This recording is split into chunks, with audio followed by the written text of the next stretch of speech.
بنی اسرائیل کا ایک قصاب اپنے پڑوسی کی کزن پر عاشق ہو گیا۔ اتفاق سے ایک دن کنیز کو اس کے مالک نے دوسرے گاؤں کسی کام سے بھیجا۔ قصاب کو موقع مل گیا اور وہ بھی اس کنیز کے پیچھے پیچھے ہو لیا۔ جب وہ جنگل سے گزری تو اچانک قصاب نے سامنے آ کر اسے پکڑ لیا اور اسے گناہ پر آمادہ کرنے لگا۔ جب اس کنیز نے دیکھا کہ اس قصاب کی نیت خراب ہے تو اس نے کہا، اے نوجوان، تو اس گناہ میں نہ پڑ۔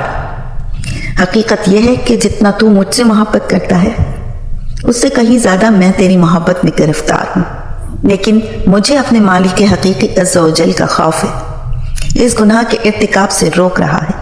اس نیک سیرت اور خوف خدا عز و جل رکھنے والی کنیز کی زبان سے نکلے ہوئے یہ الفاظ تاثیر کا تیر بن کر اس قصاب کے دل میں پیوست ہو گئے اور اس نے کہا، جب تو اللہ عز و جل سے اس قدر ڈر رہی ہے تو میں اپنے پاک پروردگار عز و جل سے کیوں نہ ڈروں؟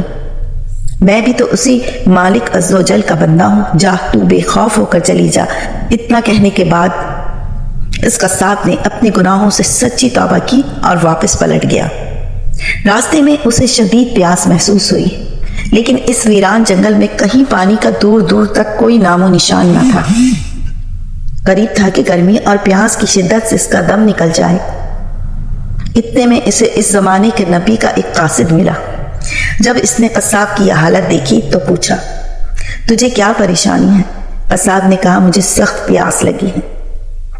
یہ سن کر قاصد نے کہا، ہم دونوں مل کر دعا کرتے ہیں کہ اللہ عز و جل ہم پر اپنی رحمت کے بادل بھیجے اور ہمیں سیراب کرے یہاں تک کہ ہم اپنی بستی میں داخل ہو جائیں۔ قصاب نے جب یہ سنا تو کہنے لگا، میرے پاس تو کوئی ایسا نیک عمل نہیں جس کا وسیلہ دے کر دعا کروں۔ آپ نیک شخص ہیں، آپ ہی دعا فرمائیں۔ اس قاصد نے کہا، ٹھیک ہے، میں دعا کرتا ہوں، تم آمین کہنا۔ پھر قاصد نے دعا کرنا شروع کی اور وہ قصاب آمین کہتا رہا۔ تھوڑی ہی دیر میں بادل کے ایک ٹکڑے نے ان دونوں کو ڈھانپ لیا اور وہ بادل کا ٹکڑا ان پر سایہ فگن ہو کر ان کے ساتھ ساتھ چلتا رہا۔ جب وہ دونوں بستی میں پہنچے تو قصاب اپنے گھر کی جانب روانہ ہوا اور وہ قاصد اپنی منزل کی طرف جانے لگا۔ بادل بھی قصاب کے ساتھ ساتھ رہا۔ جب اس قاصد نے یہ ماجرا دیکھا تو قصاب کو بلایا اور کہنے لگا، تم نے تو کہا تھا کہ میرے پاس کوئی نیکی نہیں اور تم نے دعا کرنے سے انکار کر دیا تھا۔ پھر میں نے دعا کی اور تم آمین کہتے رہے، لیکن اب حال یہ ہے کہ بادل تمہارے ساتھ ہو لیا ہے اور تمہارے سر پہ سایہ فگن ہے۔ سچ سچ بتاؤ، تم نے ایسی کون سی عظیم نیکی کی ہے جس کی وجہ سے تم پر یہ خاص کرم ہوا ہے؟ یہ سن کر قصاب نے اپنا سارا قصہ سنایا۔ اس پر قاصد نے کہا، اللہ عز و جل کی بارگاہ میں گناہوں سے توبہ کرنے والوں کا جو مقام و مرتبہ ہے وہ دوسرے لوگوں کا نہیں۔